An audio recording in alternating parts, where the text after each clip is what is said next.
معزز دوستوں کو السلام علیکم۔ اردو ناولز میں آپ سب کو خوش آمدید۔ ناولز پسند کرنے والوں کے لیے بہترین کلیکشن پلے لسٹ میں بلا ترتیب تمام اقساط کے ساتھ موجود ہے۔ ویڈیو کو لائک اور شیئر کریں، چینل کو سبسکرائب کرنا نہ بھولیں۔ سردار کے ڈیرے پر برگد کے پھیلے ہوئے درخت کی چھاؤں ایسی پھیلی ہوئی تھی جس کو نہ چڑھتا سورج اور نہ ہی سوا نیزے کا سورج مات دے سکتا تھا، اور اس درخت کی ٹھنڈک نہر کے قریب ہونے کی بنا پر سورج کی تپش کو بھی ٹھنڈا کر دیتی تھی۔ درخت کے آس پاس چارپائیاں اس طرح بچھی ہوئی تھیں کہ اس پر بیٹھے لوگوں کا رخ سردار کی ٹکری کی سرخ گندی سندھی بیڈ شیٹ سے ڈھکی رنگین چارپائیوں کی طرف تھا۔ گاؤں کے چند بزرگ بھی اس طرف موجود تھے۔ ان بزرگوں میں چند تو روزے کی حالت میں تھے اور باقی حقے کی دھوئیں کو اپنے حلق میں انڈیل رہے تھے۔ سردار کا رنگین حقہ بھی اس کے لیے تیار کر کے اس کے سامنے رکھا گیا تھا۔ مولوی صاحب سردار کے سامنے والی چارپائی پر بیٹھے تھے۔ سردار اپنی خونخوار نظروں سے ان کی طرف دیکھ رہا تھا۔ کچھ دیر خاموشی کے بعد سردار نے مولوی صاحب سے مخاطب ہوتے ہوئے کہا، ہاں جی استاد جی، کیا درس دیا ہے لوگوں کو مسجد میں؟ کون سا نیا مذہب پڑھا رہے ہو جس میں کاروکاری ناحق ہے اور گناہ ہے؟ بابا، پہلے مولوی دیکھ رہا ہوں جو اس طریقے کی خرافات بول رہا ہے۔ ہوش میں ہو مولوی یا بھنگ شنگ پی کر بولا ہے؟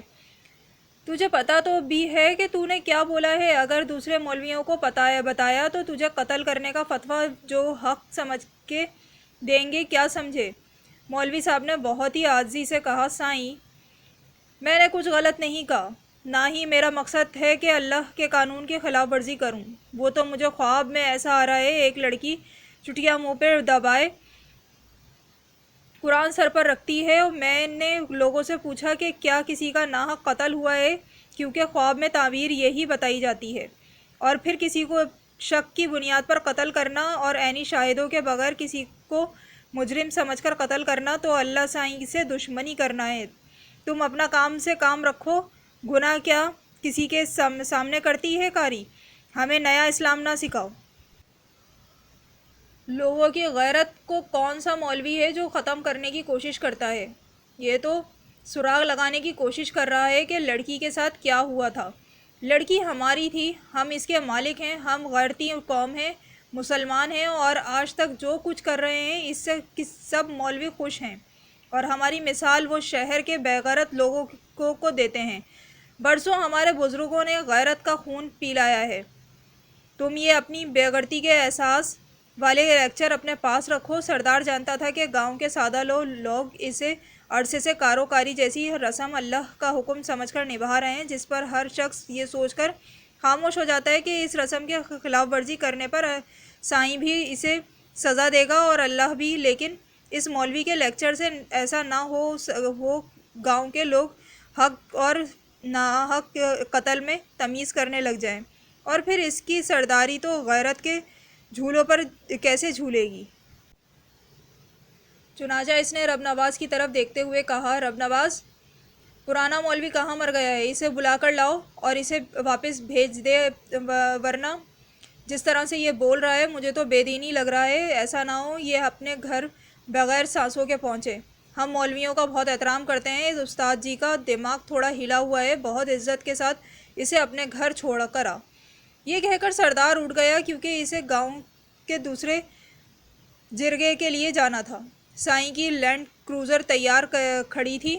کچھ ہی دیر میں نہر کے ساتھ بنی کچی سڑک پر سائیں کی گاڑی دھول اڑاتی ہوئی جا رہی تھی۔ ڈیرے پر بیٹھے تمام لوگ سائیں کو جاتے ہوئے دیکھ رہے تھے۔ کچھ لوگ پریشان تھے کیونکہ پینو کے مرنے کے بعد بہت ہی عجیب و غریب سے واقعات ہو رہے تھے، اور اب وہ مولوی صاحب کو خواب میں دکھنے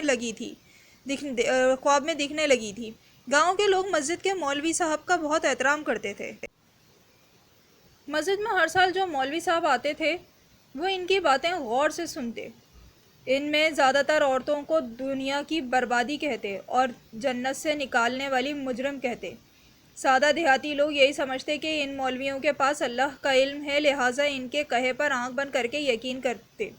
جتنے بھی امام صاحب آتے وہ یہی کہتے، اللہ نے کہا اگر سجدہ کا حکم ہوتا تو بیوی شوہر کو سجدہ کرتی، لیکن اس کا بڑا درجہ مرد کا ہے، عورت محکوم ہے، کھیتی ہے، ٹیڑھی پسلی سے ہے، کم عقل ہے، اسے پردے میں رکھو، اس پر نظر رکھو۔ مرد گناہ کرے تو اسے قتل کرنے کے بجائے اس کی بیٹی، بہن یا بھتیجی جرگے کے اصول کے مطابق کالے کے اوس یعنی کہ جس شخص کے گناہ سرزد ہو جائے اس کی جان بخشی کے بدلے میں دیا جاتا ہے، جبکہ عورت پر شک آنے پر اسے سنسار کا حکم ہے۔ یہ حقوق گنوائے جاتے اور آدمی 4 شادیاں کرے بھلے سے، لیکن عورت جس کھوٹی سے بن گئی وہ وہاں سے مت ہلے۔ یہ باتیں وہ ہمیشہ سنتے۔ لیکن یہ عجیب مولوی تھا جو عورتوں کو شک کی بنیاد پر قتل کرنا ناحق کہہ رہا تھا۔ چنانچہ سردار کے ڈیرے سے نکلتے ہی چند بزرگ تو اٹھ کر چلے گئے اور چند بیٹھے رہے۔ رب نواز مولوی صاحب سے ہی کہہ کر کہ میں ابھی آتا ہوں، آپ کے گاؤں چھوڑ کر آتا ہوں کہہ کر نہر میں نہانے چلا گیا تو پینو کے سسر نے ڈرتے ڈرتے ادھر ادھر دیکھ کر مولوی صاحب سے پوچھا کہ مولوی صاحب، قاری رمزو کے خواب میں بھی آتی ہے اور کہتی ہے میرا فیصلہ قرآن کرے گا۔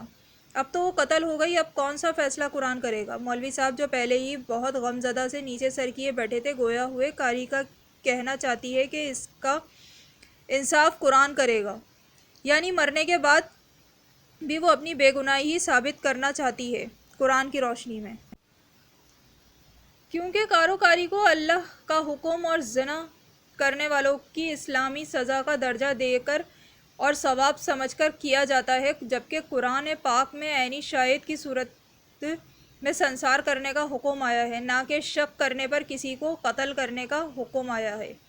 یہ تو قرآن کی آیتوں کی خلاف ورزی ہے۔ مولوی صاحب ابدیدہ ہو کر بولے، قرآن اللہ سائیں کی وہ کتاب ہے جس میں احکامات بھی ہیں اور تجربات بھی۔ اللہ سائیں ظلم کرنے والوں کو کس طرح عبرتناک سزا دیتا ہے اور ناحق قتل کرنے والوں کو اپنے غضب سے ڈراتا ہے۔ جس طرح عدالت میں جج قانون کی کتاب پڑھ کر فیصلہ سناتا ہے، اسی طرح قرآن پاک بھی اللہ کا فیصلہ سناتا ہے۔ میرے خواب کی تعمیر کے مطابق وہ لڑکی خود پر لگے گئے الزام اور ظلم کا بدلہ اللہ سے مانگ رہی ہے اور ہم سب کو یہ پیغام دے رہی ہے کہ میرا انصاف اس قرآن کے مطابق اللہ کرے گا، اور یقیناً آخرت میں تو سزا ہے ہی، لیکن یہ اس دنیا میں بھی ملنے والی سزا کا اشارہ ہے۔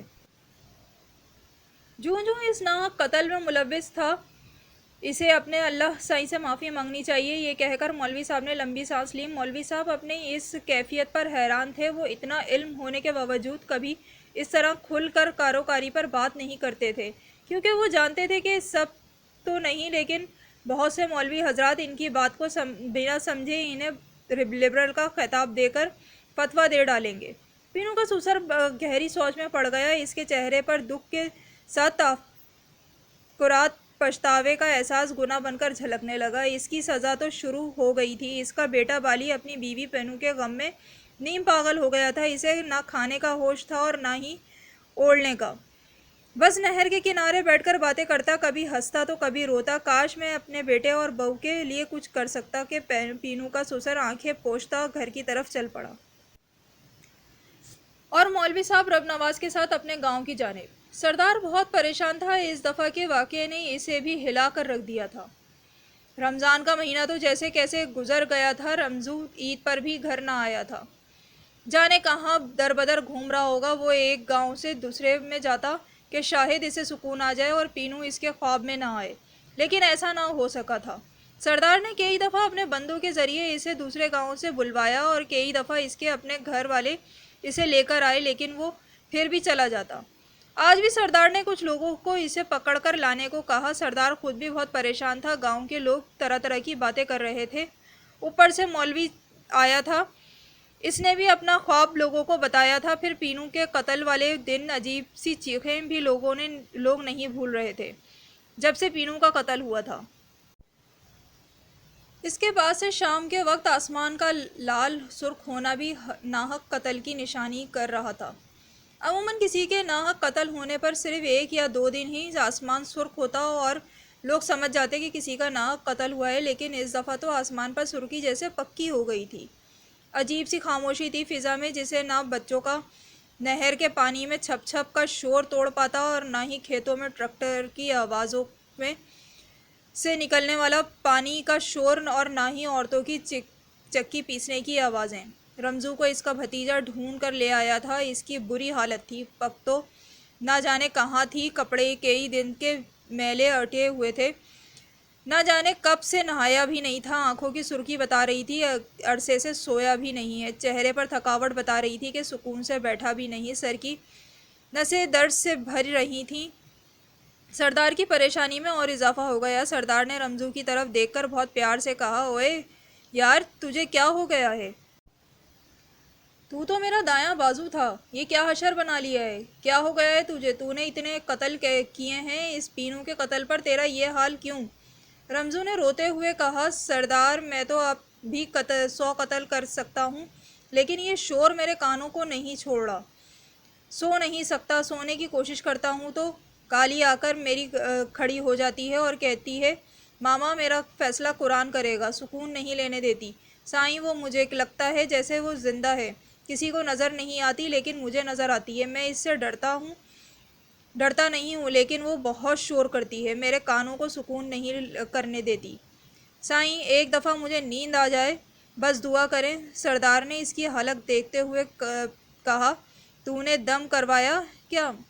جی سائیں، بہت دم کروایا، مزاروں پر بھی گیا ہوں، تعویذ بھی لیے ہیں، لیکن سمجھ میں نہیں آتا، ڈاکٹر کے پاس بھی گیا ہوں، لیکن کوئی فائدہ نہیں ہوا۔ رمزو چارپائی سے اتر کر زمین پر کھڑا ہوا بیٹھ گیا اور سر کو پکڑ لیا اور کہنے لگا، دیکھو سائیں، وڈم پھر سے چیخوں کی آوازیں آ رہی ہیں۔ اس نے اپنا سر مانگوں میں ڈالتے ہوئے خود کو چھپانے کی کوشش کی، جیسے آسمان کے سر پر گر جائے گا۔ اس کی یہ حالت دیکھ کر سردار کی پریشانی میں اور اضافہ ہو گیا۔ ادھر پینو کی ماں اکثر خالی مسجد کے دروازے پر آ کر زور زور سے چیختی اور ہنستی، اللہ سائیں، میری دھی کا فیصلہ کرو، قرآن میری دھی کا فیصلہ کرو، اور پھر وہی پرانے نوحے میں چند نئے نوحوں کا اضافہ کرتی۔ گاؤں کے لوگ اس کی اس حالت سے آبدیدہ ہوتے اور آسمان کی طرف دیکھتے اور گلہ کرتے کہ یا اللہ، ہمارا مالک تو ہے، تو ہمیں سردار کے رحم و کرم پر کیوں چھوڑا ہوا ہے؟ کچھ عورتیں پینو کی ماں سے کہتی، ادی، تمہاری دھی تو قتل ہو گئی، اب تم اس کا فیصلہ کس چیز کا کرو گی؟ پینو کی ماں کہتی، میری بیٹی کے نام کے ساتھ کالی نہ لگائیں، وہ معصوم ہے،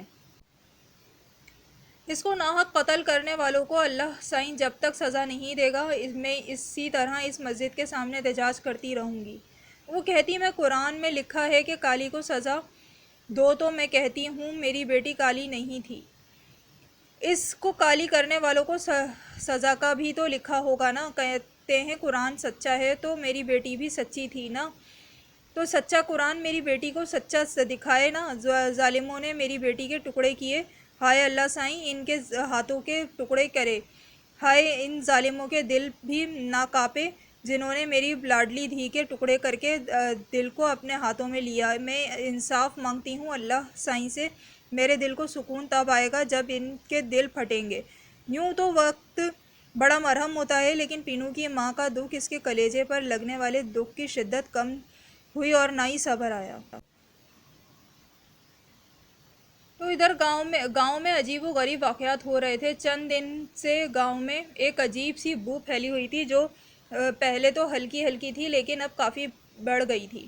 عجیب بات یہ تھی کہ بو کہاں سے آ رہی ہے، اس کی نشاندہی نہیں ہو رہی تھی۔ یہ بو اس قدر زیادہ تھی کہ لوگوں کو اپنے ناک پر کپڑا باندھنا پڑ رہا تھا۔ گاؤں میں مختلف باتیں ہو رہی تھیں۔ کچھ لوگوں کا خیال تھا کہ جس غضب کے بارے میں مولوی صاحب نے بتایا تھا، یہ وہی عذاب ہے، شاہد پینو کے ناحق قتل کا عذاب۔ لیکن گاؤں والوں کا کیا قصور تھا، یہ ان کی سمجھ میں نہیں آ رہا تھا۔